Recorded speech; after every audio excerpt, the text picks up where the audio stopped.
My name's Ashley Wick and I manage the social media department at 9 News. So when I first started working there 2.5 years ago, I was the 5th member in the team. We only had one person in Brisbane, one person in Sydney and Melbourne.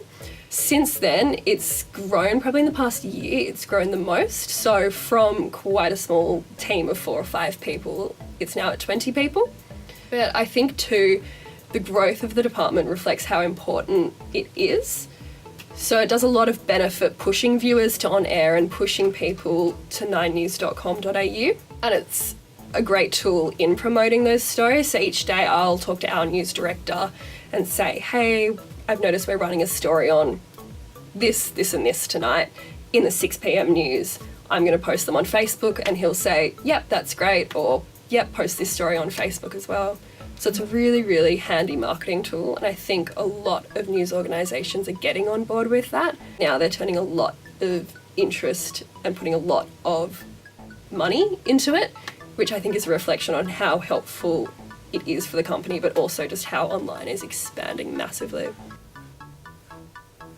Social media is the first place the story would go out when something's breaking or just into the newsroom. So it's important that we get it out as quickly as we can and be first, but it's also very important that we're accurate. So many times what I tell my team is don't post anything, don't tweet anything until we can confirm it.